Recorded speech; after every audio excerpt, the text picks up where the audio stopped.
Ladies and gentlemen, welcome to 2018. How's your year going? How's everything? How's life? This is the GnomeCast. My name's Tarmack. I have a couple of guests to ring in the new year with us here. We'll start left to right. Why not? Mr. Carrick, AngryCentaurGaming, the YouTuber who could be described as having the least amount of free time. Maybe so. Who are you and what do you do? Well, I am Carrick. I do run the ACG channel on YouTube, and I try to do video game reviews that people can actually sort of relate to.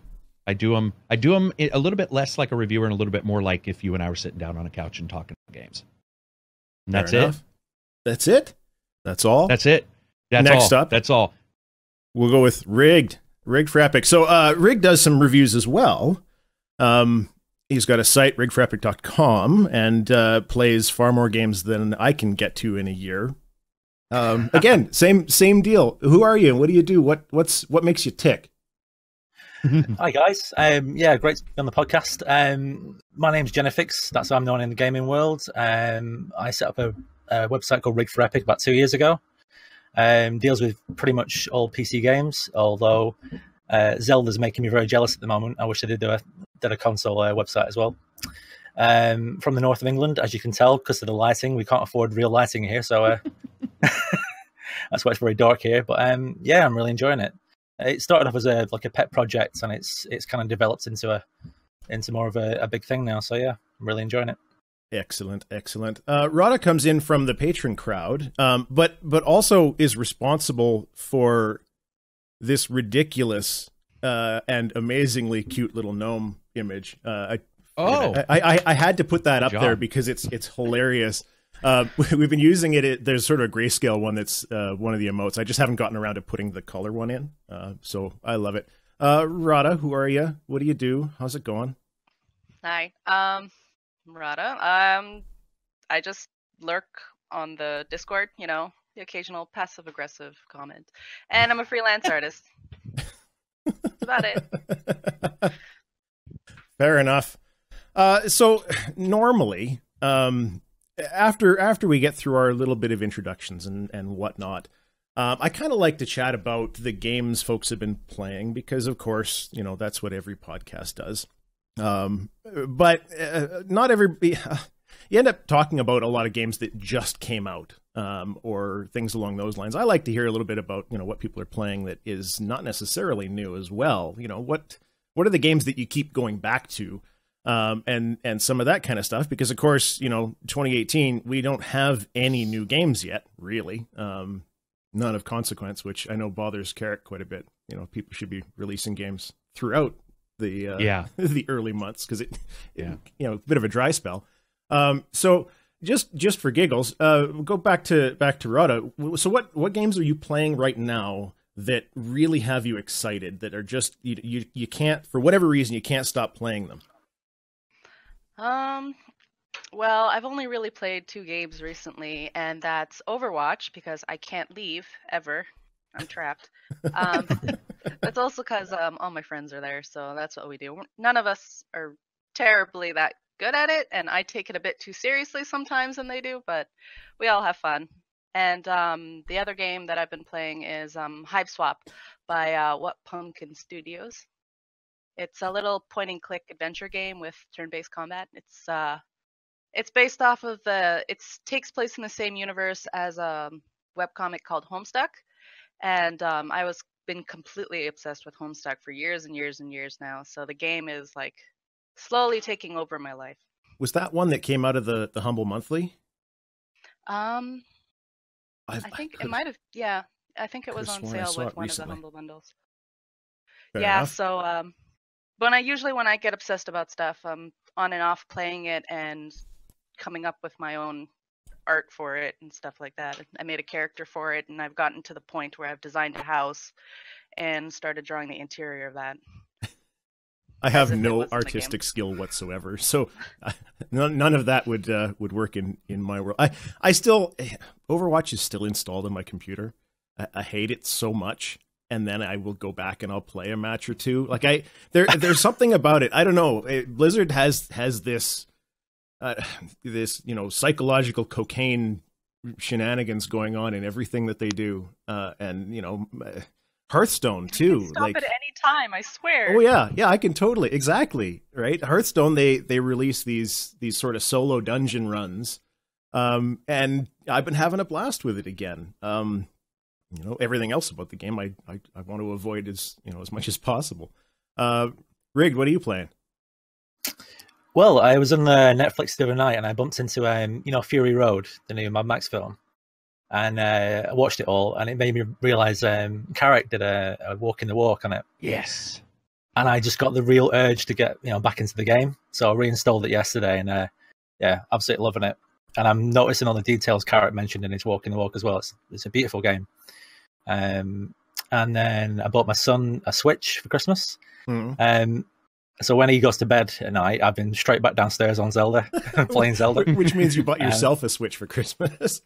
He's like grounding his kid early. He's like, you go to bed right now. I know it's only 5. You did something wrong. And then he's playing the Switch. Exactly, yeah. Thanks, Dad. You're welcome, son. yeah, exactly. Okay, so Mad Max, I haven't actually played it. And the reason I didn't play, and I suspect a lot of people are like this, and this kind of bugs me a little bit, and I need to go and do this.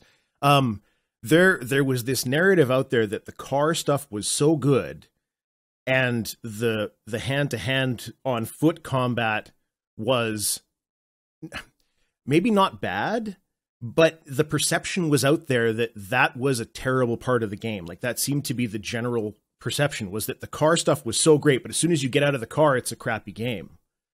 I feel like a lot of people missed it as a result of that. Yeah, imagine an Arkham game, but light. So a lot of the moves missing and a lot of the tools missing. You've still got that nice kind of like Twitch, you block and parry and stuff. But yeah, I can see what they're saying. It's not as good as the vehicle combat, but it's okay. It's immersed in a nice world, so it kind of gets away with it. I think I like it, but I can see what people mean. Yeah, right. Fair enough. Carrick, what are you playing? First, I want to apologize. I got to put my sunglasses on. I've been in front of lights. This will be like the 8th hour, and my eyes are killing me. So let's see. I just wanted to make sure, because everybody's like, "Why is he wearing sunglasses inside? Does he think he's a badass?" It's like, no, I can't see.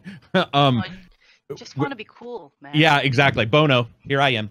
So I would say that the major game I'm playing right now is probably, I'm returning to a ton of games because I have the Samsung VR.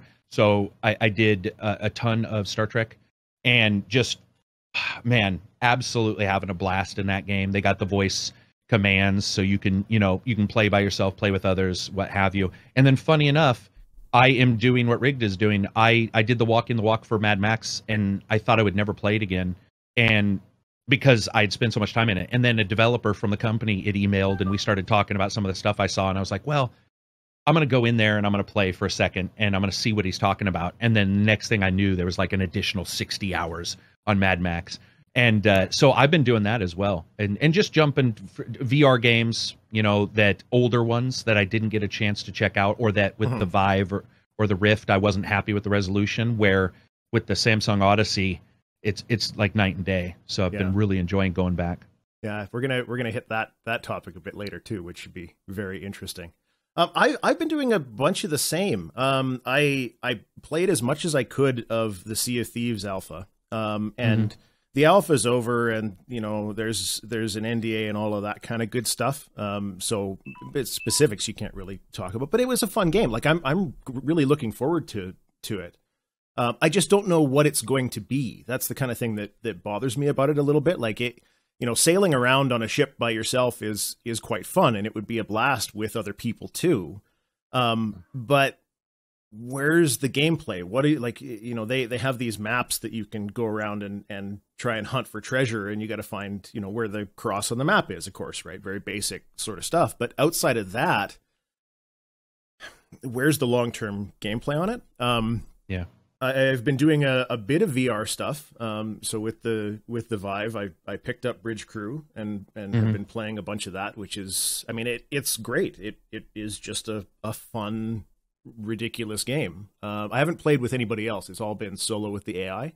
But taking over the different stations is, it's workable, but it is a little bit janky, right? Because the AI is only so good. And then Fallout blew me away. People are. I've seen some discussions on this. People are disappointed that it doesn't look as good. When you're standing on the platform going down into the vault as the nuclear explosion goes off, and you're seeing that in VR, the fact that it doesn't look quite as crisp and clear as ultra settings in Fallout with mods added out the wazoo is completely irrelevant. Like, to me, that moment was really strong. And they didn't change anything about it. It's just my perspective is different. I'm looking at it from a different viewpoint. It was so good. So good. Absolutely loved it. It bothers me a little bit because, I mean, people can be disappointed all they want, but then you just sort of have to be disappointed in their intelligence because you have to be smart enough to understand how games work. It's drawn it twice. It's drawn the game world twice. It's also drawing at a different resolution. There's a bunch of different things going on, and the sense of presence is available in VR, which is not available in the Pancake version. Mm-hmm. And that is a graphical improvement. So you can pretend that it's all about resolution, but if I get an amazing box and make it 8 billion polygons and spin it in place, that doesn't mean it's a great game. So a lot of things that come about with VR have to do with that ability to, any Pancake game you're looking at VR or a Fallout, you're looking at it through a window. You're seeing it rain outside, but that's the closest you can get. But when you're playing a 360 surround VR title and you walk out into the rain, it's an experience that people just will not understand. Resident Evil VR does an excellent job with intimidation, which I've never been intimidated. I don't know about you guys. I feel like I played every damn game under the sun, and I've never been intimidated until Resident Evil VR. When a character got in my face that looked like he'd been chewing up human bones for like 6 months. And it was where you're like, what the? And your brain is all, yeah, it's not real, but it's real. No, it's not, but it really is. Yeah. Before we got started, Rig was talking about the skyscraper sort of thing where you're standing on the platform and, a friend pushes you in VR and to your brain, you're about to die, right? Yeah. And the resolution is not crazy good on that little experience. Like we're not talking 4K high res crazy detail. It's just experience, isn't it? It's just the trick that's being played on your brain. I mean, I actually put my hands out when that happened to me. Yeah. And my brain for about 2 seconds was thinking, I'm falling here. I'm definitely falling. I'm going to die. And then you remember the floor's there and you're in a room. But yeah. Rodda, have you done much VR at all? My brother keeps buying the VR for the Samsung ones. Oh, the Gear VR? Yeah, the Gear VR. And I've tried out a couple of them, but I just get really intense motion sickness from them. I prefer to make fun of him when he's using it because he likes this one particular skydiving video. And so what he does is that he lies down on a chair going like that with a fan in his face. And I'm like, what are you doing? Wow. Next level. Next level. Cento vision is only the only thing remaining. That's immersion right there. Absolutely. I actually, in the Gear VR, the best experience that I had, or the most enjoyable one, was I think the Jurassic Park one. That was the little thing that I did where it was the first moment that I realized something was different about how my brain was processing this. Because it wasn't a scary dinosaur sort of thing. It's just a nice, happy herbivore. But you're still worried that something's going to jump out of the bushes behind you, right? And you get this big face coming at you. It was different. It was just different. I think also, I don't know about you, Tarmack, or how much you've got to play Fallout 4 VR, but one thing that stunned me is having beat the original game twice. The attention to distance and detail ratio that a lot of developers look at, it's like, okay, if the game's this big, you want this much detail between A and B. You don't want too much because then it can confuse people. You don't want barely any. It'll be considered sparse. So here's the weird thing. I'd played Fallout multiple times, and I thought that their distance to detail ratio was pretty spot on for a developer. And I went into VR, and I was telling the guys here on the podcast a couple weeks ago, I ended up spending 8 hours in one town just going from room to room and like clearing it out in VR because distance is different. And when I thought, I got to travel back to this place, I would actually get physically tired of be like, oh, are you kidding me? I got to go back there because the distance is noticeable. It's not noticeable in a 2D game. It's noticeable maybe by time, your own time. But with VR, there is that detail, and looking under some steps or something, and just finding something that you hadn't seen before. There is a huge layer of interactivity that is completely missing from the Pancake version, which I really enjoyed. Did you get a chance to sort of go into a town and walk around? I've done a bit of that, and I think they do have some movement limitation in there, right? And now I'm not doing like just the real slide move. I'm just doing teleport to move, because I do have a bit of the motion sickness sort of concerns. But even with the teleport to move, they limited how far you can jump. You can jump further, but it actually tires your character out and slows down how frequently you can do that teleport. And I suspect it was probably just they made that match however fast the character would have run in the base game. But yeah, I totally get where you're going with that. And the distance, it feels bigger, or it feels more daunting. Yeah, it does. That's a good word, daunting. That's exactly what it feels like. Yeah, no, good stuff. All right, I want to talk about Nintendo. Oh no, go ahead. It's all good. Oh, I was just gonna say, when you first meet the characters for the first time, does that feel different? Because like meeting Hancock or Nick Valentine, that'd be nice. 3D VR. It did for me. I don't know if it did for Tarmack, but the one thing I noticed, I had to do some adjustments, and we can talk about it later, but I had to do some I adjustments to get it just right, because the game, the way it's shipped, characters can appear slim or like slightly oddly, like their scale's a little off. So I had to actually go in and adjust it. And once I did, it is so different, and their eyes follow you. So like you'll be talking and you can see the glow. What's his name? Is it Hancock at the starting? Is that his name? No, that's Nick Valentine. Okay. One of them has a laser gun, and it's so weird, but the spread of the red from his laser gun hits you and hits all the things around you. And then when he moves, you can see it reflected in his eyes. And there's something very, very cool about that just doesn't translate to the other version. Oh, that's Preston Garvey, the first guy you meet. Preston, that is who it is. Yeah. Right. That's fair. The house cleaning robot. You get this in the normal game. You can see the way the animations work, and he looks a little dejected and miserable, right? But being right next to him, you almost feel bad for a freaking robot in a video game, right? Because the stance is there, and you're standing right next to it. Like it's a little bit different of an experience. It makes everything a little bit more powerful. Now, will it take off and become this big mainstream thing that's going to change gaming? Probably not. But is it a great compliment, a great different way of playing some things? Yeah, for sure. It's lots of fun. I enjoy it. But we're going to talk about VR later. There's a thing coming out soon, or an announcement happening soon, which will be possibly exciting. I wanted to talk about Nintendo. So Nintendo has been doing really well. They tossed a message up on Twitter that apparently in the US, the Nintendo Switch is now the fastest selling game console of all time, or game system of all time. I guess you could clarify that too. So they're doing really, really well, even though all of their online stuff is kind of sluggish. There have been some rumors about things like YouTube support coming, and they've all been debunked as fake. This wonderful tablet that should be able to do everything a tablet can do, but a lot of the little quality of life things are not there. And then the Switch got hacked. So it's a particular version of the firmware. You can't update afterwards because it breaks the hack or voids your warranty and all that kind of stuff. But we've basically got ourselves into a situation where the Switch can probably very shortly be used to run homebrew titles and emulated games, pirated games, all of that usual stuff that happens. And so what I wanted to kind of do is I wanted to find out what you guys think of emulation.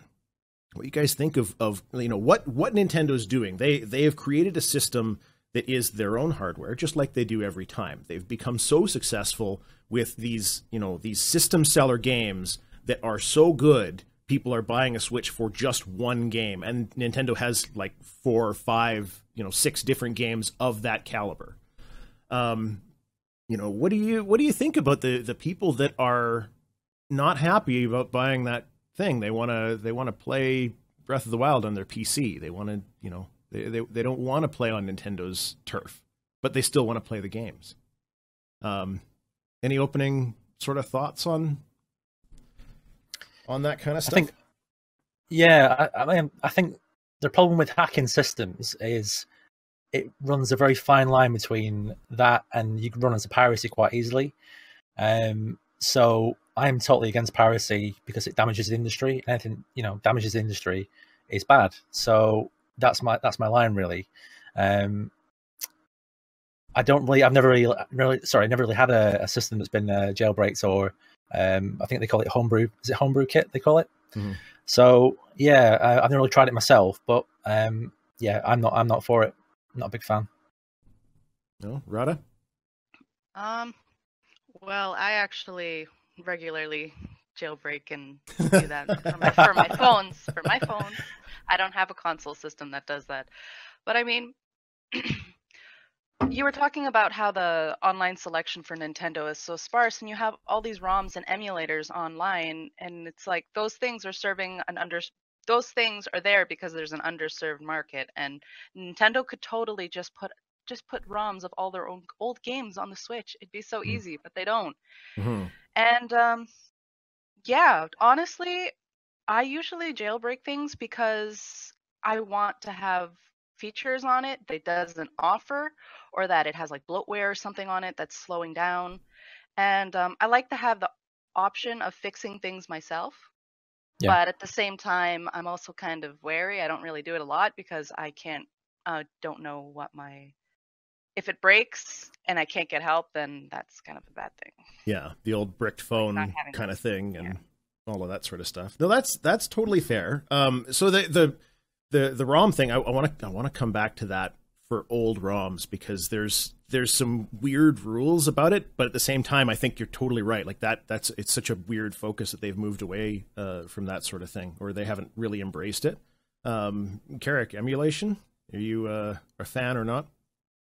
I am a fan because people get to experience the titles. I don't think it's been fixed because I also don't like piracy, and they do go at some point hand in hand the deeper you go. And I don't know how you would get around it. I mean, obviously somebody will come up with something like de novo or something where there'll be some way where they can sort of control it, but that'll be broken. It's like everything that gets made, somebody breaks the copy protection or somebody wants it mimicked on their Android phone. That's another thing is I don't want to stymie these people who are insanely intelligent as well. And I love the emulation scene for their intelligence. If you follow emulation scene, or of all things, the different scenes that do some of this kind of stuff, you can find some absolutely incredible, I mean, almost, genius level people working on how to get this one game to work on a system that doesn't even share any instructional code, anything like that. And I think that shit's awesome.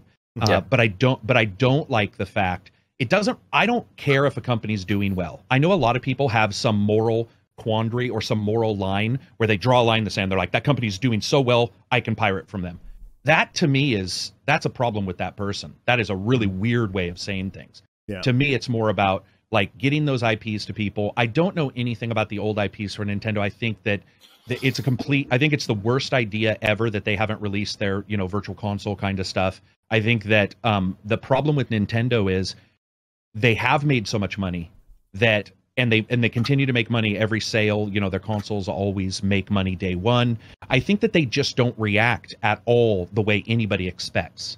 If there's a gap, for example, if there's a gap in their offerings, it does not affect Nintendo. I don't think people understand that. It affects our impression of Nintendo. Where Sony or Microsoft, it might actually impact them. But Nintendo has shown it doesn't impact them. I mean, if somebody said they could do twice as good as they are now, well, when you're already at this level, what's twice as good really mean? And is it worth the risk, or for them the risk of putting it on the console? It's a very weird situation.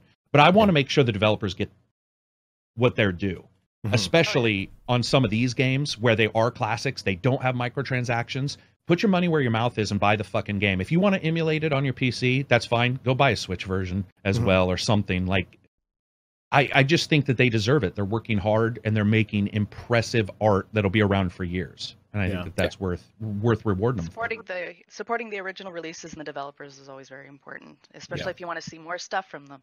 Yep. Now that is where it gets a bit tricky, and that's where, you know, talking about ROMs and the old games and things like that.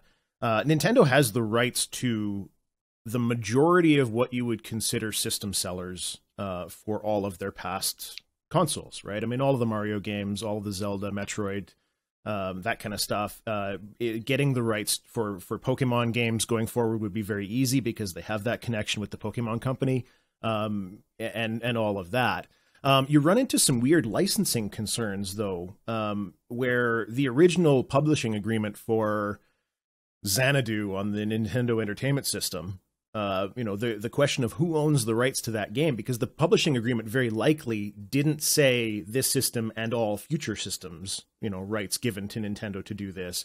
How much do you pay them for royalties? Like it's a very complex thing for them to go through and do. But to me, why they didn't put all of their own catalog on the Switch immediately, right? Like day one, all of these old games are here.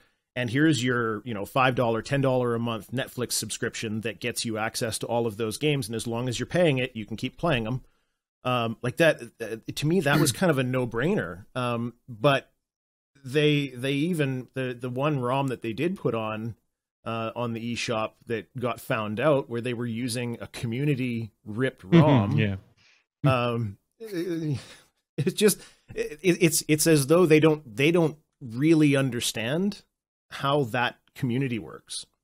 And it's just, they saw it was popular and said, okay, well, that's our game. We'll just sell that then. Right. Yeah.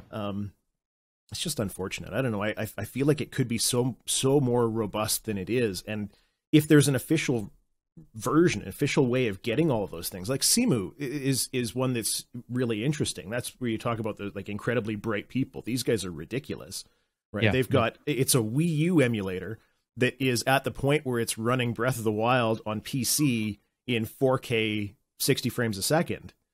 You know, the Wii U emulator is running better than the Switch can do. Now it's got some issues, but it's an unofficial game, right? Unofficial port. This is why it's so frustrating with Nintendo. I mean, they strike gold every couple of years with something, and then they seem to take two steps back. You know, they don't seem to do the smart thing, the right thing. And like you said, there's so many games they could have brought out on the Switch so far. You know, like first party games that everyone could enjoy. Even like put 10 games on the Switch to start with. You know, like old games that no one plays anymore, just to say thank you to the fans. But they never seem to do anything like that. So yeah, it's very strange. Very strange. Well, and also, I mean, I think we should all you look at the fact that Nintendo's very good at packaging nostalgia in plastic. So the NES Classic, SNES Classic, those are complete ripoffs. And I think are one of the worst releases, like one of the worst things that could have ever been done to the industry is doing that and releasing those with their 1.5 foot fucking wires and all this bullshit that they did. That should have been on the Switch. And when you say, here's a brand new system, there's barely anything on it, please buy it. It seems odd to me when they say, oh, also we have this classic over here because we want to sell you nostalgia. And that does bother me about Nintendo. I think sometimes these companies just don't react quick because they don't understand different social, you know, all the different social things. That makes sense. But at the same time, you have to look at it. And a lot of people had to decide that was a good idea. And that's the one thing you'll hear me talk about in reviews a lot. I'll be like, people had to decide. They had to sit, and no one sat forward and said, whoa, this is the stupidest idea I've ever heard of. Yeah. And nobody did that. And they released the classic and all this stuff when they could have just said, here's the Switch and here's why it's worth your money. Instead of saying, here's the Switch. Oh, and also get these other two consoles. Yeah. And that infuriates me. Yeah. Nobody develops these things by accident, right? It doesn't just miraculously happen. Just magically shows up. You know, I mean, the NES Classic and the SNES Classic are identical hardware. Yeah. Right. Like they're exactly the same thing, just with different software loaded on it. And then, you know, they do a limited production run of one of them just to stoke the nostalgia. Like we're not sure how well it's going to sell. Of course, you know, it's going to sell, right? What are you talking about? You don't know how well it's going to sell, guys. Yeah. Whenever they say that, Carmack, do you ever get mad when they'll say, or Tarmack, they'll say like, they'll say something like, we didn't know this and this and this, and I'm all, listen, the smallest company in the world with one financial advisor would have known that. Yeah. You know what I mean? It's such a lie. Yeah. Sorry, I interrupted, Rodda. No, I was gonna say that when the NES Classic got released, my roommate was like, "I'm gonna go buy one," and it's like, "You should have pre-ordered that ages ago." But he managed to get a hold of one through a friend of a friend or something like that, and it makes me mad as someone who regularly, like, you know, jailbreaks and whatever, however word you call it, stuff regularly, and just have like this small amount of games so expensive, and I'm like, what was the point of this? I could have done this on a USB stick or something. Like, why? Yeah. And the controller's so dumb. Oh my god. Yeah, they are. Well, and that was what ended up happening to those devices in the first place, right? As soon as they came out, somebody said, okay, well, this is really kind of neat, so I'm just going to wipe the memory on it, and we're going to put a real emulator and all of the ROMs, you know, in the MAME category. And now it plays every game instead of the 20 that Nintendo packaged with it, right? It's exactly the same hardware. It's just, you know, you don't need a lot to run these things. I don't know. It's just it doesn't make sense to me. Rodda, you just you liberate your hardware. We'll refer to it that way. Yes. Seems entirely reasonable to me. I like emulation. I have I have the same ethical quandaries that a lot of people have with it. I mean, it's one of those things where these are creative products. You know, if I have a video that I made that I don't want people to see anymore, I have the right to take that video down, and nobody has the right to tell me I can't, right? And so games are kind of similar in that way. A company, really, if they own the game, they have the right to say, no, you can't buy this anymore. And it's kind of an unfortunate place to be. And because on the flip side, I'm all for the Internet Archive stuff, and like, let's preserve these things. You know, stop making every game rely on a server because we can never play it when you decide you're going to shut the servers down, NCSoft, or, you know, whoever else. All right. I mean, it just turns into this giant mess. But I run emulators. I tend to only download the ROMs of games that I have owned because those are the only games that I have fun with. Right. Right. I can't go back and play an old game that I didn't play when I was a kid. For some reason, there's something, nostalgia is real. It's a genuine thing. Yeah, I think emulators sometimes show you what could be as well. Like Zelda running in 4K, you know, 60 frames a second. It's like, wow, you know. Yeah. I sometimes wish Nintendo would bring out a powerful system that was ahead of the curve and bring out a Zelda built for that system. I mean, that would be incredible, you know. I don't know if anyone saw it, but they recently, some guy did a mod where they had Sonic the Hedgehog as the mount in Zelda, you know, the new DLC, and you're actually Link's actually riding Sonic around. Oh, that would be great. Yeah, and when I first saw it, I thought, oh, great, Nintendo have actually like, you know, pulled their head out of their asses and started doing like fun content, and then I realized it was an emulator and a mod. But yeah, you know, I mean, it would be only probably difficult to get Sega to say, yeah, sure, go ahead and make Sonic a mount. Gotta go fast. That would be pretty amazing, though. You blow your Switch up. Yeah, I wonder how well Nintendo would do if they, you know, if they didn't have this console exclusivity thing going on. I mean, consoles are not cheap to make. They can't be bringing in a huge margin on every Switch that they're selling. So yeah, fine, they're selling a lot of them. But you make your margins on the games that you're selling, really, more than anything else, right? So you know, porting Breath of the Wild to PC, or Mario of all things. I mean, God, you throw Mario up on Steam and see how long it takes to dump PUBG from the top selling bracket, right? Like, it'll be overnight. Or Zelda, yeah. Yeah. It doesn't make sense to me. I don't understand. You know, Rabbids Kingdoms. I still want to play that damn game. Yeah, it was amazing. Good. You like it, don't you, Carrick? It was my game of the year by a landslide. Yeah, by a landslide. Oh, dude. Yeah, not even close. By a landslide. No, and I've Sexy talked about Brutale. Horizon, Sexy Brutale. I liked. There's a number of games I liked, but dude, I'm going to tell you right now, there is some genius that is occurring in Mario and Rabbids, and it's funny because you wouldn't notice it unless you understand XCOM and its style of, you know, defensively rewarding gameplay and all that stuff. And this game, the first time you realize that they understand the IP is when you start leaping off other people's like feet where they rebound you up to make you go farther, and movement becomes a thing, which has never really happened in an XCOM game. It's more about go, Overwatch, move forward, defend. And this is about the fact that almost nowhere in the entire level will be safe. So you have to like leap, and you're going into the tunnels, and it's one of those games that I never thought would be even near my game of the year. But I think that the genius that it's not an Odyssey where that's really like N64, you know, Mario done on the Switch. This is something that hasn't been done before. It takes a genre, mixes up those IPs, and takes the IP's subject matter and injects it into the gameplay, which is rare. We've seen skins, you know, Sonic as a mount. We've seen these kind of things where it's like, oh, we'll put a skin in a game and you can look like this person, but there isn't really an impact. There isn't really within the gameplay. And in Mario Rabbids, it's everywhere throughout the entire game. I have sort of an open invitation to borrow my friend's Switch, and I haven't taken advantage of it. Christmas was just too busy, and then I got sick and all that kind of stuff. So I've finally finished. I'm still sounding a little bit froggy, but I finally finished The Great Illness of 2018.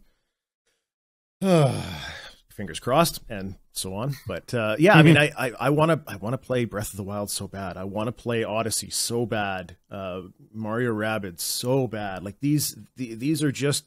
I want to buy a Switch.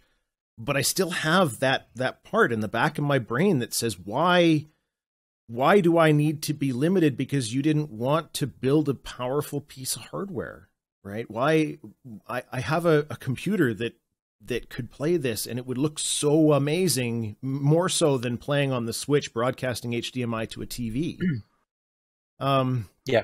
You know, it makes me want to not buy it. It's such a barrier to me.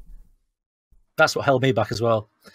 And then I took a lot of hardware to the local game shop and traded it in, and they had a Switch in, so I ended up buying it for my son and myself as well. But that's why. But yeah, I know what you're saying. Nintendo makes so many bad judgment calls. It does hold you back a bit, and you think, why should I? You know. But yeah, I don't know. All right. Well, I think that. See, the next little bit we've got is a whole bunch of other topics. And normally I like to take a little bit of a break around the hour mark, but we got a little bit of time yet. So, Carrick, you brought up the HTC Vive beforehand. What's going on there? Well, it's just that as I was saying to you prior, it looks like the 8th. So in 2 days they're going to announce whether it be an iteration. I don't think it'll be a version 2. Type of thing. I think it'll be more like a 1.5. But there's been some discussion behind the scenes about new screens that they have that are capable of a higher resolution, and then of course there's been the idea that it might be wireless as well.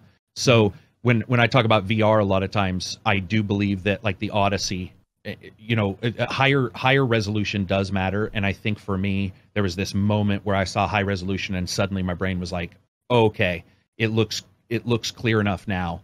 Where as an owner of all the others, I was just I liked it, but I could never. There's something about it that difference. And so what I would like to see is Vive do the wireless, and you know the thing is they've been the most expensive headset for the longest amount of time. So I'm going to tell you, if they don't drop the original price by a great deal, that's also something I'm watching, because they're still the most expensive, and I don't think that they really deserve it. Like they really should be the most expensive. They should be the prices of most of the others. So I hope that their version 2 is like today's price for the version 1, right? And then the version 1 drops tremendously in price, so people can get in. That's my hope. Okay. Yeah, the image that they posted on Twitter, for people that have used VR, you know, when you're looking at something and you've kind of got everything just slightly askew of center starts to get really blurry really quick. Like the peripheral is very blurry, which part of me doesn't think it has anything to do with the resolution. That's the lens that's doing that. Yeah, that's the lens. Right. and being able to, make sure for people that have really narrow eyes versus others and whatnot, that you've got it sized properly, and it's always not perfect. But they showed, part of that, and then, a higher resolution or something like that was nice and crystal clear, and it looked really kind of neat. But then notably the headset had no wires on it. But whether that's just a clever thing to make the image look better, or whether it's actually an indication of what they're going to talk about. But this is all going on at CES, which starts on Monday. So it will be interesting to see. I will say this: we see Pimax looking at foveated rendering and looking at where your eyes are looking to make sure that the resolution's high there, but everywhere else is lower, which is the way it should be, and allows VR to look better because it uses less resources. My hope is also that maybe, and this is probably just pie in the sky, but my hope is that either they or another company does really look heavily at that kind of thing, because I've used Tobii. Have you ever used Tobii, the eye tracker? No. Does anybody use it? So Tobii is an eye tracker that you can use for various games. You can aim with it. There's all kinds of games that work with it. And one time, there's one game that did foveated rendering where you look is higher resolution than anywhere else. And it works. And that's the kind of, and what that does is that allows you to do high resolution in a quadrant, and then everything else is a lower resolution, and you get your bandwidth back, and you get the ability to make that part look better. Mm-hmm. And I think for VR, that's what we're looking at as the biggest jump once somebody figures that out. John Carmack's done some talks on it. That would be my hope for either these guys or whatever Rift has, as their next step. No, that makes sense. Part of me wonders if they're actually going to have to get into the headset physically moving the lens with your eye as well, because this is just like the idea of something being out of focus off to the side is something that people with glasses deal with all the time too. Yeah. Right. It's just that little bit of different distance that makes something appear out of focus. Even if you look over in that direction, it still happens. And so they're going to have that issue in VR as well. But no, I want to try some of the eye tracking stuff. I just haven't had an opportunity. So you said the other headset you've got is the Odyssey? Yeah, the Odyssey is my primary headset, and then I have a Rift and a Vive. Okay. So I thought I heard. So, yeah, go ahead. Oh, sorry. I was just say I heard the HTC had more problems with the lenses, with the blur. Carrick, you'll know that. Yeah, it's Frenzel lenses have an issue with basically like a God ray is what they call it. That's right. And it's gone pretty much in the Odyssey. It is there in the Vive. The Rift has its own issues. They all have, well, sort of like what Tarmack was saying. They all have some kind of little issue because of the lenses themselves. But yeah. I think we're getting away from that, as they figure out, how to do the screens, how to do the lenses, how to get everything sort of taken care of. But yeah, there's a bit of an issue on the Vive in particular. A couple people I know notice it more than others, but that's like anything, right? I mean, some people will play a game that's 20 frames per second. They'll play Dragon's Dogma on the original 360 and they'll be all, this is great. And I'll be all, dude, it looks like a slideshow, man. It looks like somebody drew pictures on a piece of paper and you did the thing where you flipped it and you made a moving comic. And that's one of my favorite games of all time. But yeah, I would assume that we will see lens changes coming up here as well. I would love for that to happen. The wireless thing is the most important to me. That's really what I need to see. And Bridge Crew is what brought that to my attention. So Bridge Crew is the only game that I have any interest in playing where I'm going to be sitting down right now. Mm-hmm. And the wires on the Vive and my big headset, because I'm using the real headset on it, and you just got this massive cables hanging down your back which get caught on the chair and all that as you're turning. Right. And it actually harms the game experience quite significantly to not have those wires like hanging from the ceiling or something to keep them out of the way.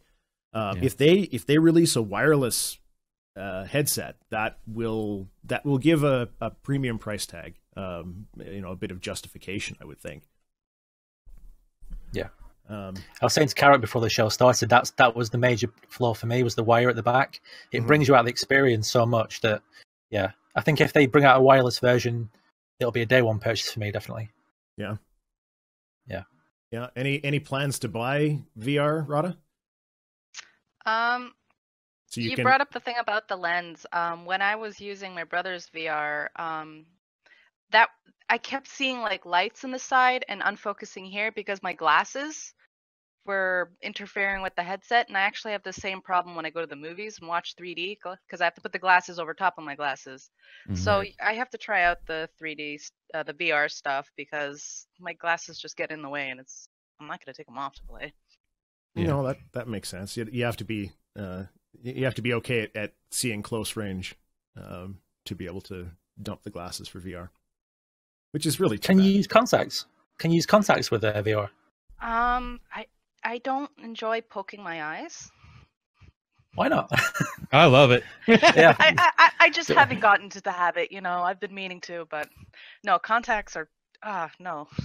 They hurt. Gonna have to go and get specific glasses just for VR.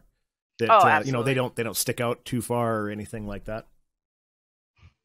I don't know. I like having the Vive. It's a fun thing. It's neat. I love showing it to people.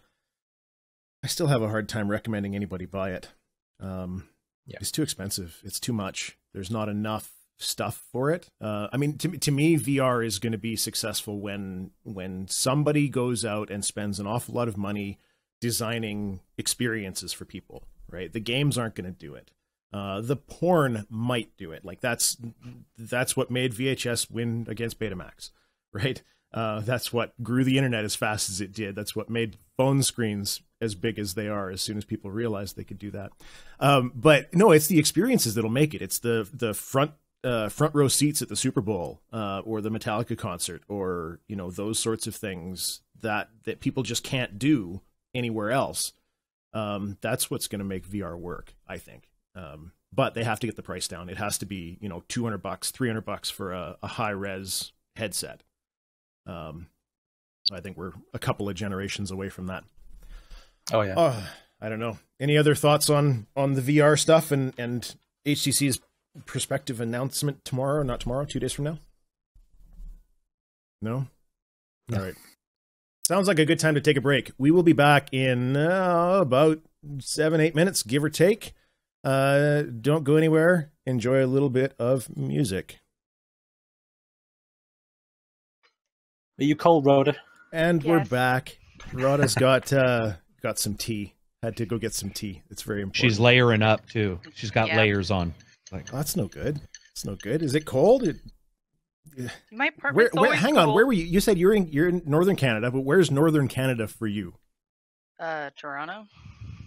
Toronto's not northern Canada. It's a northern Canada. One of many. Man, in the last little while, we had a cold Christmas. It just got brutal. Down spending some time with my parents, and you know, it was like minus 45 with the wind chill. You plug in your vehicle or it don't start. Oh my God, it was so cold. And then right after New Year's, we get into +1, give or take, -1. Just fantastic weather. It was great. Edmonton's one of those stupid places where you have that like 30-degree temperature sway Yeah. like over the course of 2 days. Like it's just phenomenal. I'm pretty sure Toronto's still under a cold advisory. Is it? That's Yeah, no good. it's been pretty bad. All right, so we have some more topics, more things to discuss. This one's a bit of a public advisory kind of thing. Intel had a vulnerability discussed or revealed recently. It's something that they've been aware of for a couple of months, I think, and have been working on patches, but the vulnerability got leaked in advance of when their patches were supposed to come out.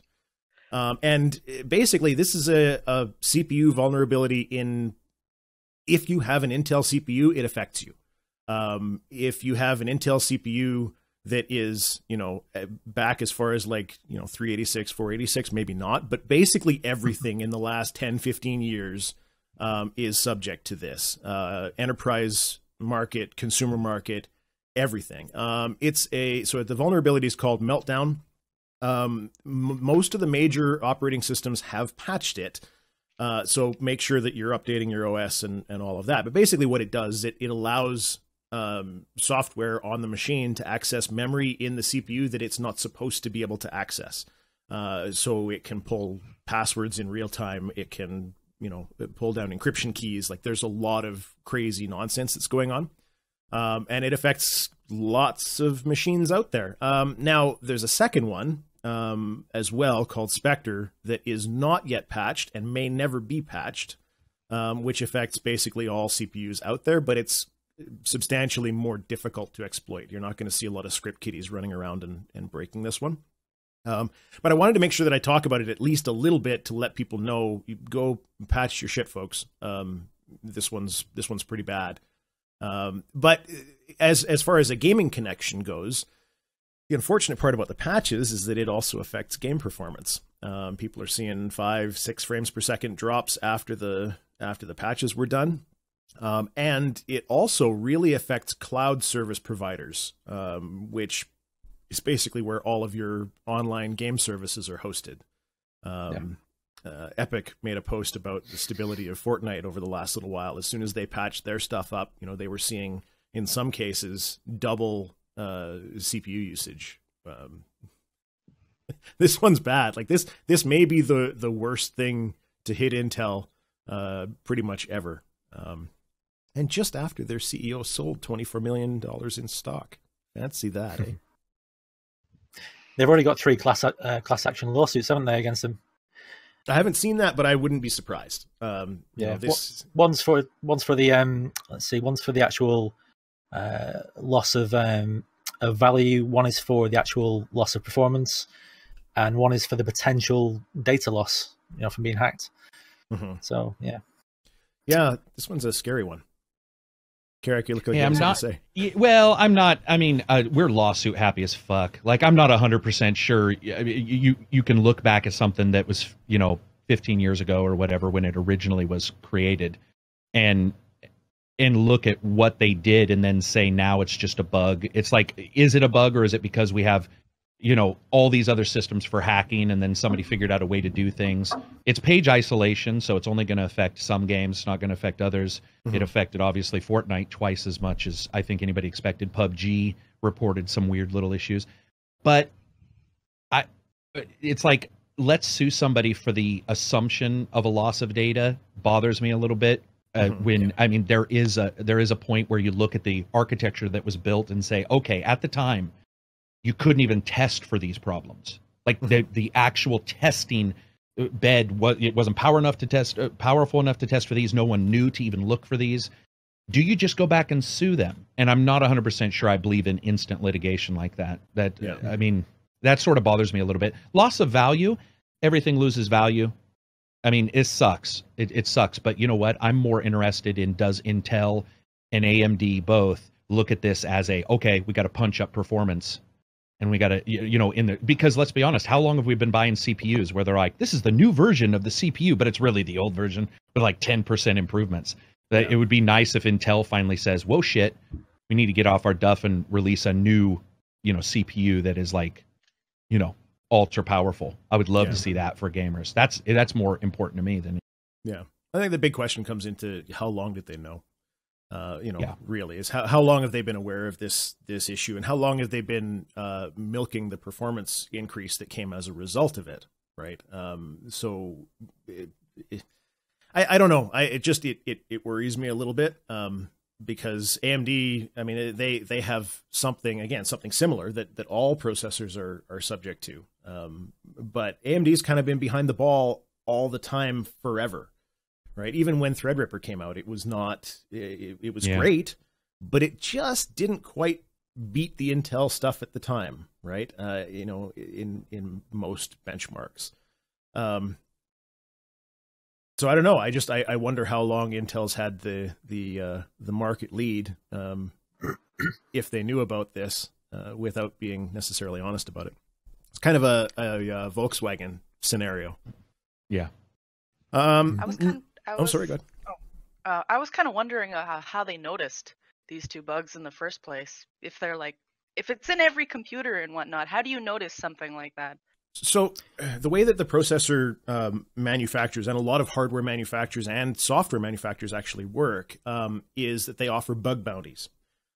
So basically, if you find something that is a serious problem with their stuff and you bring it to their attention, show them, kind of like doing external Q&A, and you help them get it patched before it becomes a big issue and costs them an awful lot of money, then they'll give you some money for doing that work. There are a lot of those bug bounties that are out there.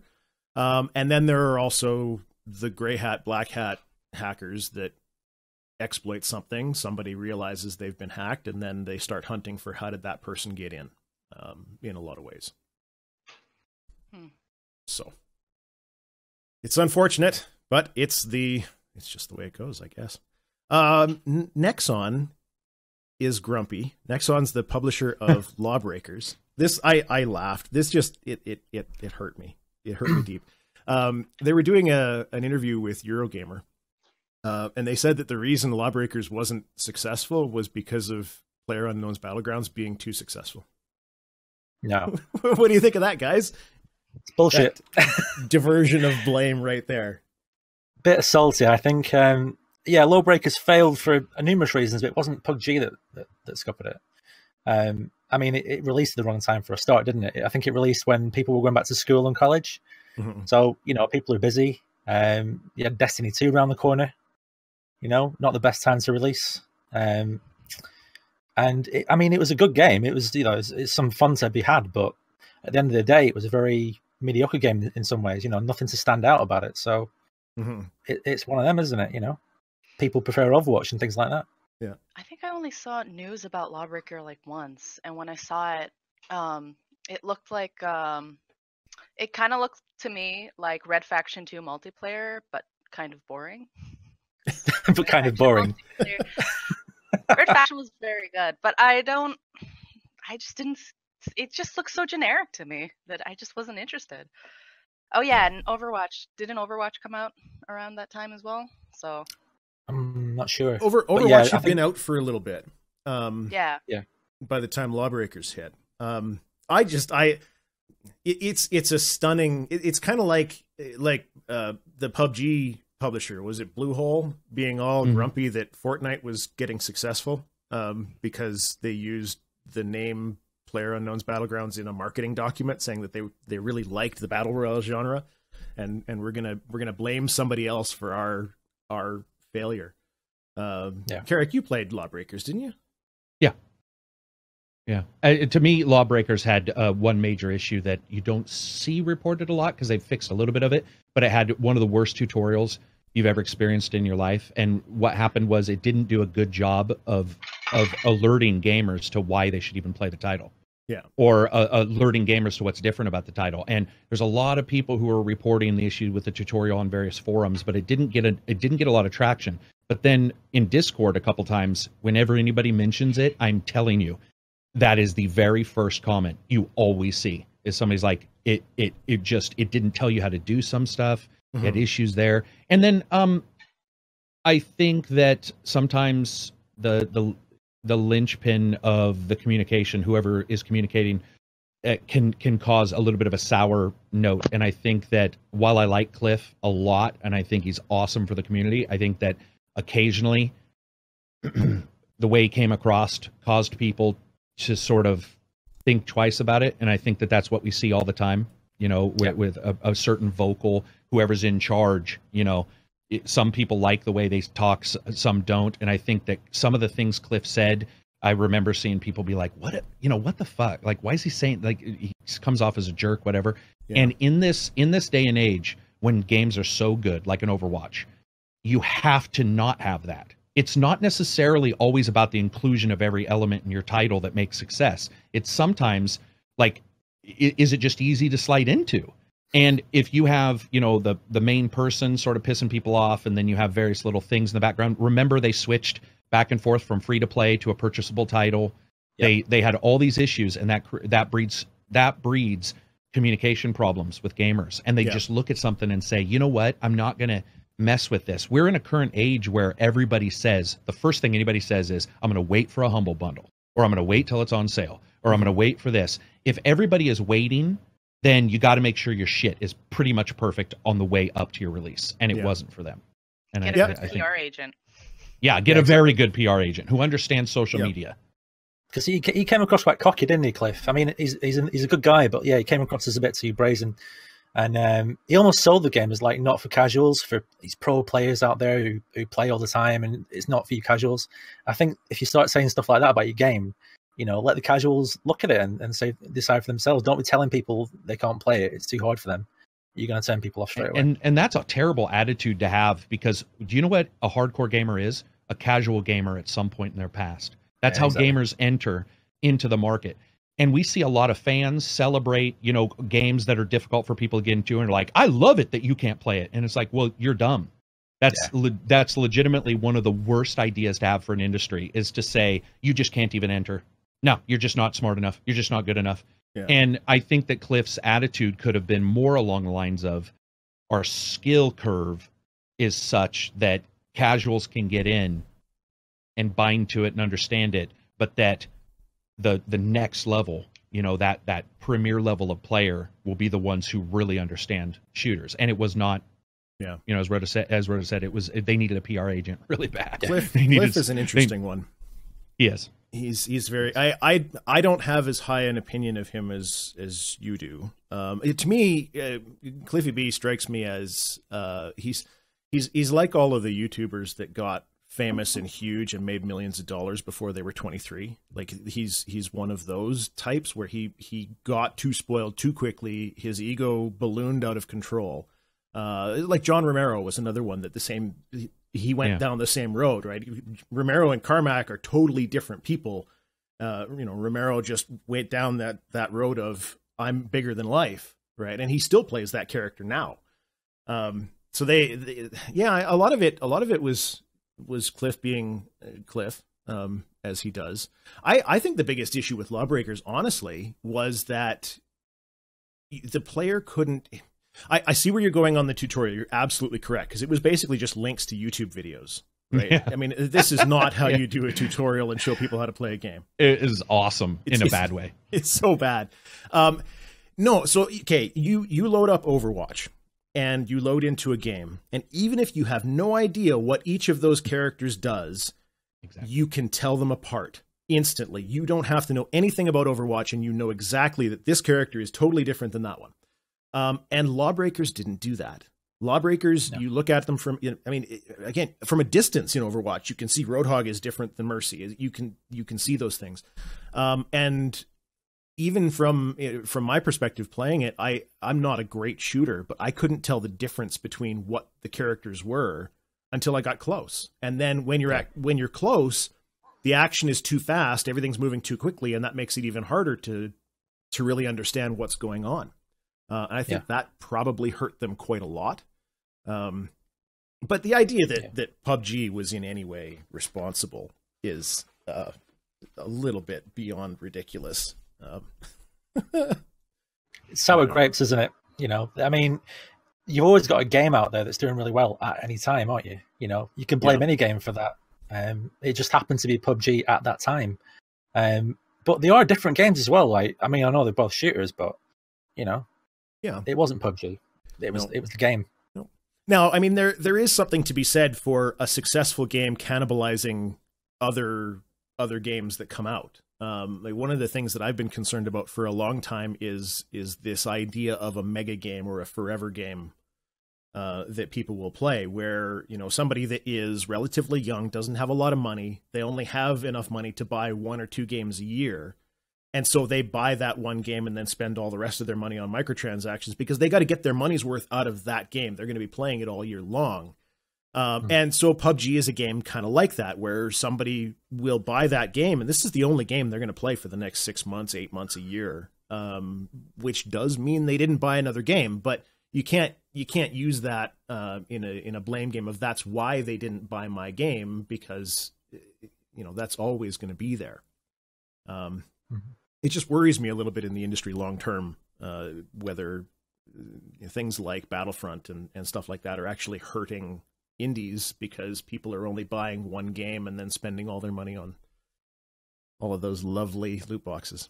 But any other thoughts on Nexon and Lawbreakers and PlayerUnknown's Battlegrounds? Is Nexon publicly owned? I don't know the answer to that. I know that The reason why I ask is because a lot of PR agents they will change what they say depending on if they want to, keep consumer investment high in their company. And you can come up with whatever you want, and some people believe it.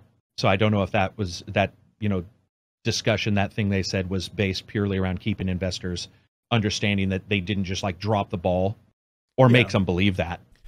Because we do see that a lot of times where they'll be like, oh, we want to say this because we want to skew it a certain way. PR. We also can't say you need a better PR agent and then say they didn't handle some things well at a different company, because they did do something that was PR based, which is what that was. That was all PR. Yeah, but they just chose the wrong audience, I guess, for the PR to go towards. Yep. Yeah, that's exactly right. Now, I mean, it is also possible that it was said in a greater context, which was not included. Of, here are all the factors that led to our game not doing well, and one of them was everybody was spending their money on PlayerUnknown's Battlegrounds, right? If that game hadn't have been there, there would have been more money to spread around. I mean, it is a fair thing, but I also think that it's much more fair in the case of Lawbreakers to just outright admit what went wrong. It had terrible marketing, it had a terrible new player experience, and it had a guy at the helm that is not known for being nice, I guess you could say. They had 3,000 concurrent players on launch day. I mean, that's never going to be great, is it? No. But then, like, within a month, they had like 10 concurrent. Like, it was. I remember we were all on different Twitters and in the Discord going like counting down. It was like 21, 20, 18, and we were just like, is it going to reach 0? Because if it does, I mean, you have these ancient games that are above that. Ancient and not very good games. I want to make sure people understand some of these games aren't the best, and they're still above that. Yeah. So there are still people playing Bad Rats. Exactly, and that's the problem. Is I think that somebody like Cliff, who I actually, his GDC talk fighting the 800-pound gorilla about being a small group going against publishers was awesome. So I like those kind of things, but I think that you can tell when something is actively pushing away versus just not a good game. And there is something actively pushing people away from Lawbreakers. Like that, you just by looking at the numbers, it's an active thing. It's not just a passive, we don't have the greatest game or our servers are bad.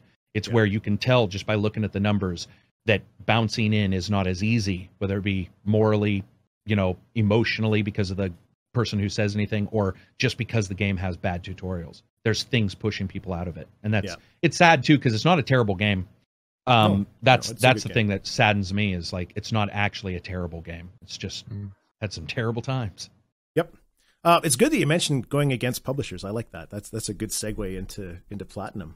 So Platinum Games are all excited. They ran, I think it was over the last 6 months, give or take, something along those lines. I have to remind myself, but they internally they were asking all of their devs, if you could make your own game with your own intellectual property, what would you do? And so all of their internal developers have basically been pitching games to Platinum, executive, saying, "Oh, why don't we make this? Why don't we make that?" And one of them was a dressmaking simulator, I think. I can't remember. It was just ridiculous nonsense, right? But Platinum is known for spectacle fighters, Transformers Devastation, Ninja Turtles, Bayonetta, right? A lot of these sorts of things. And not all that long ago, Microsoft canned Scalebound, which I can't imagine made the studio, very happy, because Platinum was working on that one. So they're looking at, hey, what would happen if we made our own game and we published it ourselves? Platinum is actually one of the developers that I would love to see do that. You guys play Platinum games much? Played Nier Automata. Is that Platinum? Is it Nier Automata? Yep. Amazing game. Yeah, love it. Yep, I haven't played it. I think you need to, but I think they've been quite smart about it, because they're saying they're not going to shy away from doing their AAA publishing. They're going to keep that going and do this in tandem with that. So I think they've been quite smart about it. I just think they need to just make some good decisions. Makes sense to me. Rodda, you play any of theirs at all? I've played a bit of Bayonetta and Transformers. Yeah. Did you like Transformers? Bayonetta's awesome. Oh God, I love Transformers. Rock. Me too. Seeing Devastator come over the building for the first time, man. It made my little 8th grade self just fucking squeal, man. If they had made a Mask and Transformers, I would have just stopped reviewing and just played those two games for the rest of my life. My favorite movie moment is Transformers movies. The original movie, Prepare for Extermination. That quote, man, it is so good. And they did a good job, didn't they? If you guys look at Transformers, if you're a fan of Transformers and you look at what Platinum did, they did something that has never really been done in any Transformers, any kind of stuff prior, which is they made weapons a thing. Weapons were never a thing in the original Transformers. They all had their specific weapons, and occasionally somebody picked up Megatron and shot somebody, and that was pretty much it. And somehow Platinum nailed it. And and the vehicle transformation attacks were just the crazy stupidest thing. You were like, what? But it worked. I mean, they nailed it. Where with Teenage Mutant Ninja Turtles, they failed so utterly that I'm not 100% sure how they even kept running after that game. So they've got some failures too. Oh yeah, for sure. Korra. Korra. I get a nice feeling playing their games. There's just something about being able to be totally ridiculous and not taking it too seriously, right? Like that's Transformers can be, it can be kind of rigid at times, right? But being able to do these just ridiculous attacks, and it was just a ton of fun. Now the end of the game kind of fell a little short for me. That last sort of sequence where you're on the moving platform really kind of felt like it was an unfinished bit to me. But for the most part, it was just an absolute blast. So I want to see what they're going to do. I'm curious if they're going to be able to reuse any of the stuff from Scalebound, if they're going down that sort of road. Because that's got to suck. You know, you put your heart and soul into a game for a couple of years only to have it canceled. You know, I mean, I had no idea whether it was going well or, you know, Microsoft just decided that they didn't have any more money they wanted to give to them or anything along those lines. I mean, usually there's multiple reasons for a project to get canceled, but it still sucks. I mean, people were looking forward to it. Oh yeah, the concept was amazing, and the gameplay footage that I saw looked really good. I can't understand why it was canned. It's bizarre. Man, I have to say, I'm surprised you said that, because the video that I saw right up until the release just looked like trash. So, what video did you see? What was there? An event that they showed something? What do you remember? What? It was the first one they released at E3, and I think that was the best video. The guy always listens to his music, and he's running around killing. Yeah, that was amazing. I didn't see much after that, but okay. Yeah, because I'm telling you, man, it was bad enough that like people internally were worried about it far before Microsoft canceled it. It's right. Remember Korra.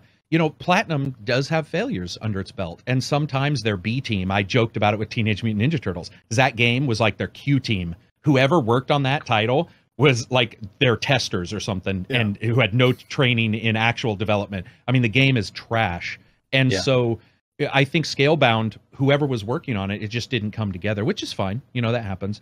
I'm glad they canceled it, because I think that money should go towards a successful. You know, you don't want to push a shitty title, right? Yeah. But Sure. I think that Platinum, I also think we should be happy it got canceled, because I think that probably pushed Platinum in, you know, where they're just like, okay, we don't want to deal with a publisher who can cancel us. So so in a weird way, it's a bad thing, but it's also awesome, because I don't know if Platinum would be doing this if Microsoft hadn't canceled Scalebound. Yeah. So in a It'll way, be it's interesting positive. to see what they can come up with, because I mean they've worked on original IP before, but it's original IP that belongs to somebody else, right? That's Bayonetta. You know, Bayonetta is Nintendo's thing. And I mean it was good to find out there's a 3 coming out in the not too distant future. I think they showed that at the Video Game Awards, didn't they?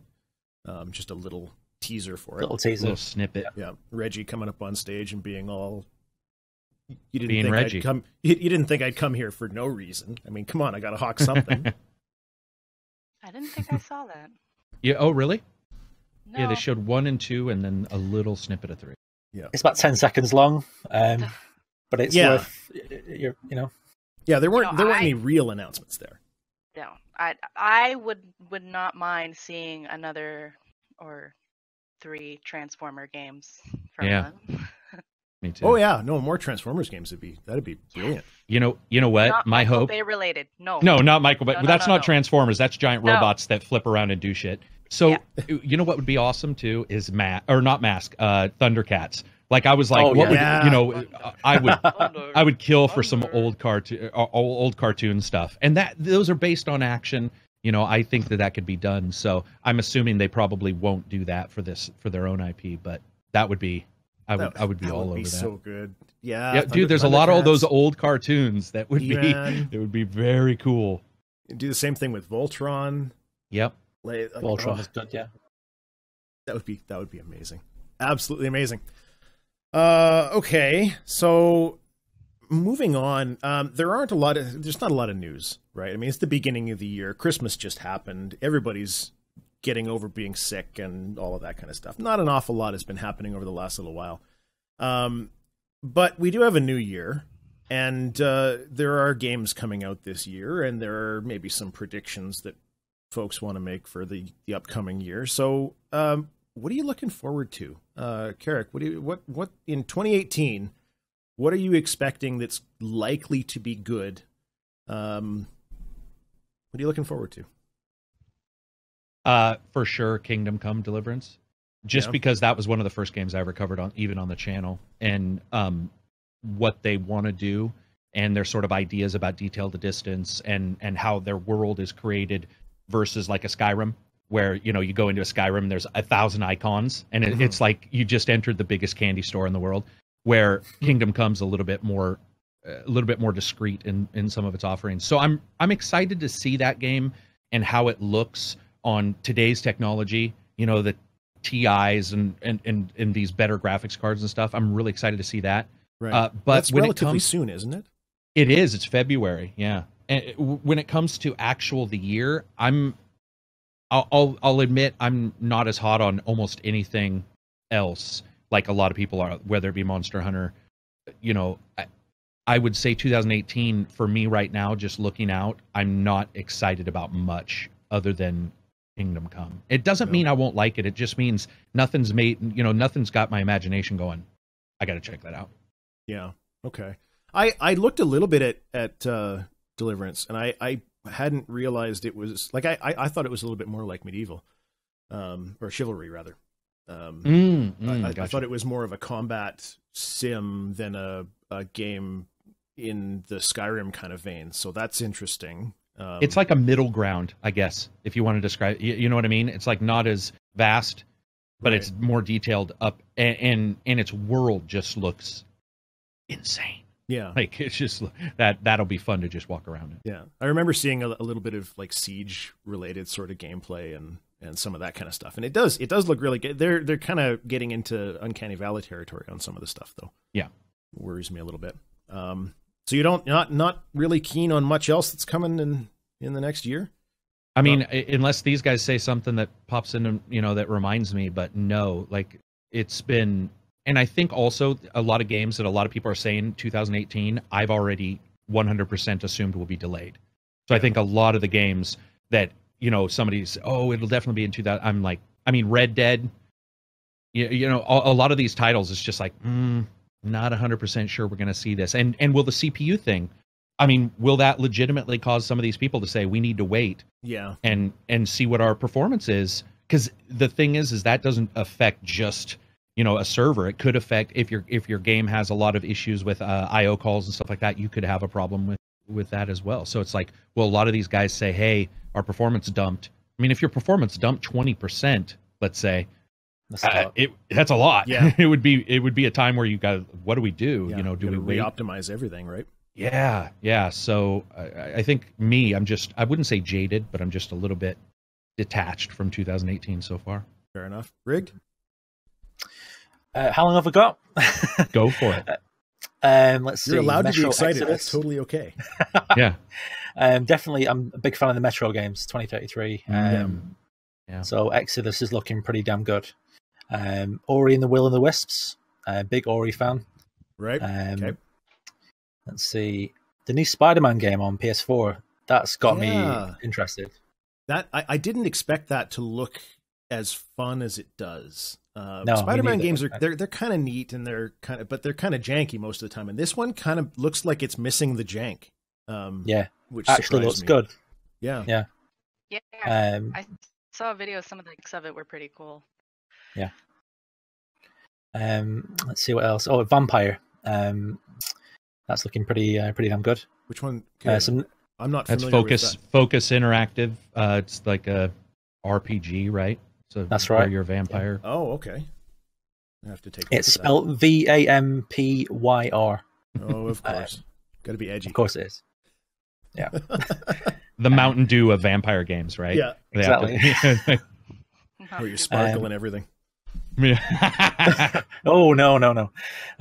That's from where Carrot lives. Yeah. And then I could mention loads of games, but there's two early access games I want to mention. One's called Subnautica. I've been playing it since it came out on early access, and it is phenomenal. Yep. It's kind of like you land on a planet, it's completely water, and basically you've got to swim down into the ocean and survive by building tools, building bases, and all the while you're trying to do this, the locals are trying to eat you. And for somebody who's terrified of water, I shake when I'm playing it, and I sweat, and I'm like, oh god, this is terrible. At the same time, really enjoying it, you know. I can't. I looked at that game, man, and and for some reason I like Sea of Thieves, but the idea of being, I got a touch of thalassophobia myself. I don't like games where I'm underwater unless it's really like Abzu was underwater too, right? Yeah. I could play that because it's bright and you can see everything, right? It's not a big issue, but when you're down in the darkness, man, I don't know. This game will terrify you.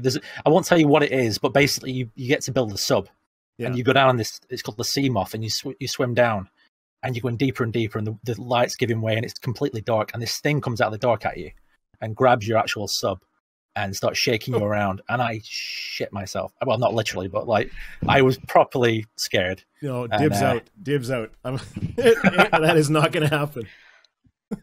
Yeah, he just wants to be friends. I got out of my sub. I left my sub down with that thing, and I went back up to the surface. So yeah, like in Mario 64, the you can snake coming out of the grate in the wall. I couldn't, man. Yeah. No good. Okay, there was another one. And the last, Astroneer. I don't know if any of you guys have played Astroneer. Oh, yep. Yeah. It's getting more interesting as they're going forward. They've got a really good team, good work ethic, and I think if you watch some of the dev diaries, they're really a talented group of people. Yeah. It's basically you're on a planet, and you've got to farm resources and build bases. Sounds very familiar, but once you see it running, you see how clever the tech is. You can actually dig right down from the surface down into the actual planet core, and as you do, the gravitational pull changes in real time, and eventually you can take off the planet and land on other planets in real time. So I haven't seen any of that stuff, but yeah, it looks it was like EverQuest Landmark, but in space. Voxel technology. Yeah, very much so. Yeah. No, so them's for sure. Okay, Rodda? I'll stop there. I could go on all day. No, it's all good. Fee looked really good.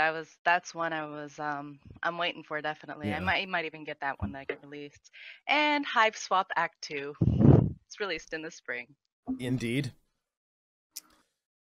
I'm so excited. Games for the year. I haven't played Hive Swap. It's very short. It's very short. I could have sworn that it was in like the recent Humble Bundle, but the Humble Bundle just monthly released this year. I'm not sure. I got it as soon as it was released. Because I haven't looked at it at all. But I like the art style.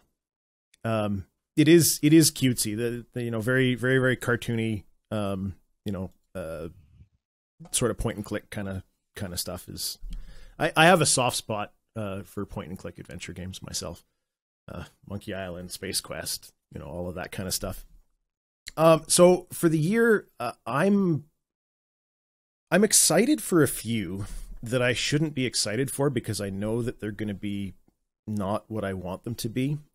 Detroit Become Human. I really want to play it because I think it's going to be different than just about anything else that's really ever been released. They're really focusing on the variety of playthrough. But my worry for Become Human is that it's only going to have like 5 levels. So you're basically playing as an android negotiator in the scene that they've showed everybody, right? And your job is to save the child, right? And so they've shown some stuff more recently where you can look under tables as you're walking through this area, trying to gather information. It gives you different choices, in that final interaction and different chance to success and things like that. But it worries me that when you have that much choice, you also dramatically reduce the amount of gameplay they can give you, because there's just not enough time, right? I mean, it's so much easier for CD Projekt Red to do The Witcher 3 when they know that they only have to do quests for one guy than it is, Skyrim, where they have to do quests for infinite potential PC players. So it'll just be interesting to see how they actually turn that one out. I don't really know. A Way Out. I can't remember the guy's name. Oh my God. He was at the Game Awards. Yeah. The project designer for A Way Out. And he's just, he was bashing EA. His publisher. He loved EA, didn't he? Oh my God. What a joke. But so A Way Out it's a co-op only game. And that's rare. I kind of feel like they've shot themselves in the foot with that one. Co-op only is dangerous. But it looks interesting. I mean, being able to play from 2 totally different perspectives and see sort of the same event, right, from either one guy or another, different angles, different. You can hear different things in one versus the other. Like, that's really, really clever, and I want to play it. But again, it might be a little overhyped for what it's actually going to turn out to be. And the last one was Skull and Bones. Oh yeah, is that the Ubisoft one? Yeah, that's supposed to be 2018. Now, whether that actually ends up being correct or not, of course, is another matter entirely. But I really liked Black Flag. That was so much fun. The whole pirate ship combat thing, and Sea of Thieves doesn't scratch the itch in the same way, because you can't just. I don't know what it is. There's something different about getting more granular in Sea of Thieves, where you have to actually raise the sail and lower the anchor and turn, like, that kind of thing. There's a bit of a different attitude to that, where Skull and Bones looks like it's just combat pretty much. But at the same time, it also kind of sucks that it doesn't look like you're going to be able to get off your ships. So that's disappointing. Yeah, part of the magic of Black Flag was being able to run from one mast onto the other ship's mast and then dive down onto the guys and get stuck in. And without them elements, I think it'll be a bit bland. Yeah. But the actual, the ship combat looks good though, so we'll see. Worries me a little bit, but it looks fun. My favorite part of Black Flag is when the ship is going through into the harbor, and then it keeps going and goes into the land and starts clipping into the buildings and hills, and that was my favorite part. In a Ubisoft game, never. Yeah, all the games are perfect. That's a fair critique. So, any of those tickle your fancy, Carrick? Did we bring any back to the front? No, but you reminded me of Far Cry 5. Which I'm actually interested in. I enjoyed Primal more than most people did because it was so different. This one will be more the typical Far Cry, but some of the stuff that they showed in their tongue-in-cheek way of like going after the editor for PC Gamer. Was it PC Gamer? I think it was PC Gamer. Yeah. Who said he wanted, his family in there, and they put him in to the game. I like that kind of attitude and the jokiness of those games. So I'm excited to see. I'm excited to just run around in a game like that. For me, usually I try to stay away from any excitement because you go into a review and you don't want to get caught up in everything. Be like, it's great. And then a week later you look back at something and go, I shouldn't have said that. So I try to stay away from it. But the stuff that I've seen for that, the idea of being in America, we don't know enough about the story. It could be something cool like a Longmire or Justified. If it's something like that, I'll be all over. So I'm interested in that. But yeah, all the other stuff that everybody's mentioned, it's one of those things where it's not being jaded, but like you said, is this game coming out even in this year? You know, are things, it's like so much is up in the air and there's so little except for Monster Hunter, which is, I mean, I'll play it. I know people are really excited for, but there's so much gray area this year, far more than even 2017, where you're like, where is everybody? Like, where is everybody in their release schedules? Like, are they where they're supposed to be? Are we going to see these changes? And so it's hard to get excited because it's just, I don't know if half of the games that I want are too far out. Yeah, I know you were commenting on how light the early part of the year is, but it's actually the whole year. True. At this point, 2017, we had probably 2 or 3 times as many games with release dates that were already revealed to be coming out in the next 3, 6, 8 months. Right. This year's light. Like you go beyond like April and there's basically nothing that has been confirmed. Everybody's Q3, Q4 still. And it's fine. You'll get a bunch of stuff at E3, but E3 is not until July, August kind of time frame. So I don't know. I mean, maybe we'll find that it's going to be a really light year. I would love to be excited for Red Dead, but I don't know. I mean, I'm sure it'll be a fun game. It'll be loads of fun for the 6 hours the actual game takes, which is not worth the price tag to me. So yeah, I'm going to tell you that if that is what happens, man, what a disaster! Because the original did have a long story, and so if number 2 does that, and of course with Take-Two's blatant, we aren't microtransactioning enough, and you're like, what world are you living in that you just said that out loud? So that disturbs the hell out of me that it will only be 6 or 7 hours, and if it is, I think it's going to be the same thing. It's going to be the same thing as GTA. GTA was like 3 or 4 hours long. Is how long the actual game was. The rest of the time was spent driving from one location to another. Right. The game itself was so short, and Red Dead's going to be the same thing. The bulk of the time is going to be riding from one location to another. I don't know. Have they said they're going to have an online element like in GTA 5? GTA Online. Are they going to have the same thing with Red Dead? I don't think that they've actually come out and said how it's going to work or what it's going to be. I could be wrong, but at this point, the chances that they don't are basically zero. It's going to be exactly the same. Makes too much money. It could be really good.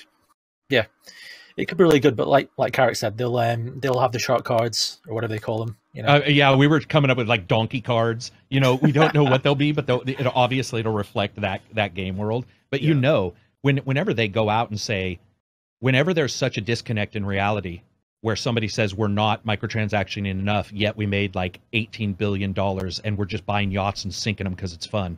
I mean, the amount of money they made it's beyond ridiculous when you look at it, and I don't think they'll stop. And that does disturb me.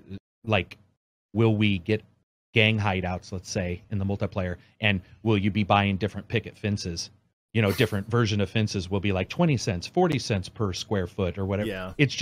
That's disturbing as hell to me.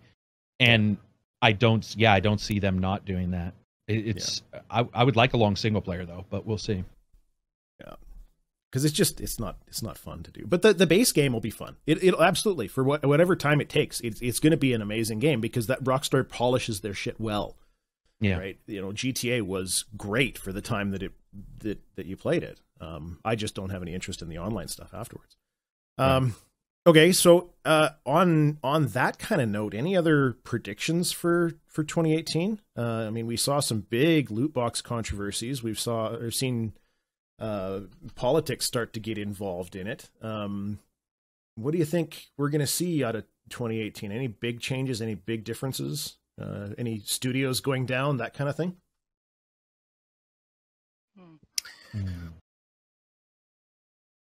No predictions in you the guys audience. Go first. This is interesting. Go ahead, Rigged. You go first. I think, EA obviously are licking their wounds, aren't they, from being pulled over the coals over the Battlefront 2. I mean, yeah, it was going to happen eventually, and it couldn't have happened in a more spectacular way. And I'm glad it did happen. It's shown these big publishers that eventually, if you keep taking the piss out of people, people will react, and they took it one too far.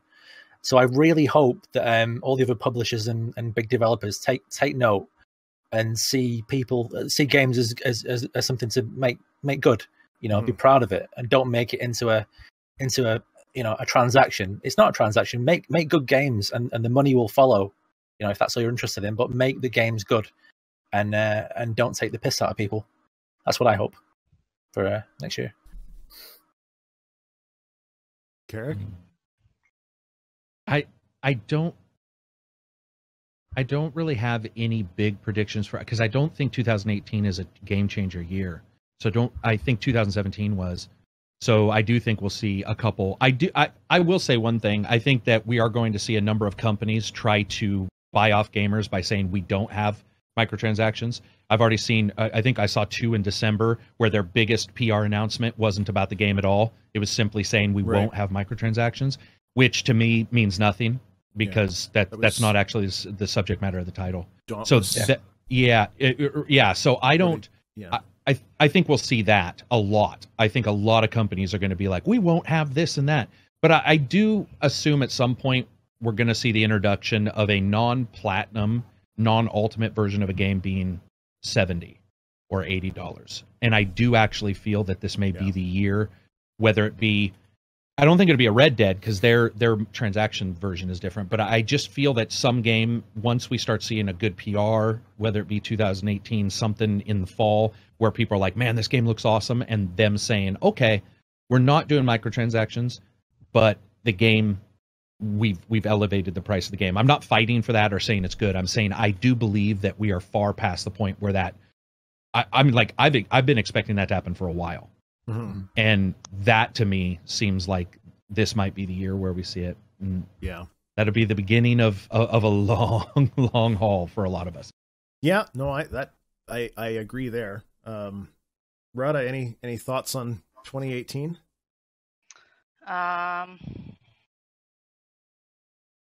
EA will finally get its head out of the ground and make Mass Effect 5. You heard it here, folks. Okay, no, I'm just kidding. I don't know. Yeah, that's a brave prediction right there. That is. It's never gonna happen. They're doing it. It's called Anthem. I don't know what Anthem's gonna like. I'm not sure. I think I agree what you said before about the microtransactions. I think a lot of things are going to change in that sort of thing. I wonder if companies like Blizzard or anyone like that are going to change their microtransaction model now that people are starting to focus on them a bit more. Because gosh, how Blizzard loves its loot boxes, and it would take a lot for it to change. Blizzard gets a lot of money off that. Yep, and their fans support it, right? They defend them for it. I think 2018 is going to be a rough year for AAA because I think the loot box thing, they will try to back off of it a little bit because the criticism's been really heavy. But the problem is that they're all very big ships and they take a long time to turn, which means the games that are in the pipe right now already have microtransactions baked into them, and they have to remove them or change them. So it's going to be maybe a little bit rough with the big games that come out. You may see some of the balancing issues and things like that where they tried to remove the monetization and it didn't quite work right. Like Battlefront 2, when they turned all that stuff off, the game was broken. Right? It just didn't function because the whole balance was based around it, which was just kind of sad. I have a prediction that I'm not advocating for, but I think we're going to start to see more of, and that's gamers getting rewarded for playing games. So over the last couple of months, Crytek has been working on their cryptocurrency. I don't know if anybody has seen anything about this. Yeah. It's called Crycoin, right? And you know about Bitcoin and all these different things, right? But basically, it's a currency that you can receive for playing games, but it's also openly traded on cryptocurrency exchanges for real money. So you can just buy it there. I made a prediction a little while ago that I think one of the upcoming monetization models will actually be video game companies directly paying their users for attracting other users. Because right now what they do is they pay PR companies and advertising agencies to go get them customers, right? That's how the PR ad model, marketing model works. you're paying for installs, you're paying for exposure, you're paying for whatever. I think they're going to start to pay the players for that. I think they're going to start to introduce a lot more benefits for bring your friends. And I think CryCoin is a good example of something that does a lot of that and will start to show that it's potentially very viable. But other than that, I don't know. I think Carrick's probably right. I think it's going to be a bit of an off year for games. I mean, we'll have to wait and see what E3 holds. But you know, it's odd for a game to get announced at E3 and also get a release date at E3. You know, usually it's the other way around. We know about the game already and they get a release date, or it's just a reveal and it's 2 years out, right? 3 years out. Yeah. Good. I felt the same way last year as characters this year. I felt like going into 2017 was kind of a blank year, and then as it got to about June, July, I started to see all these games coming. I thought, oh great! And by the time October came, it was AC Origins, the PC release of Destiny 2, and Wolfenstein all in 1 week. I was like, fuck! I was buried in games. It was amazing, but yeah, it's a good problem to have. Yeah, well, yeah, it's a great problem to have. But yeah, I hope this year pans out. But like, you know, there are some good games coming, but we'll have to see. Wait and see. Fair enough.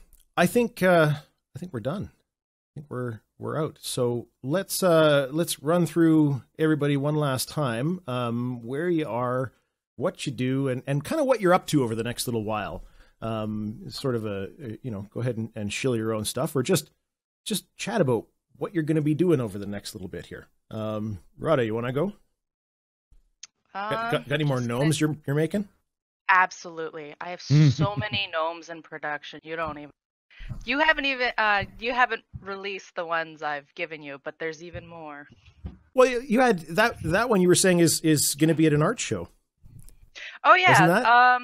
Most of the gnomes that I'm drawing for for Tarmack, they're not for any reason. I just find gnomes are weird. They're going to be in an art show in Hamilton on January 27th. Very cool. Excellent stuff. Everyone's going to see those, and I'm just going to work on some prop making and some more art. Good. Rig?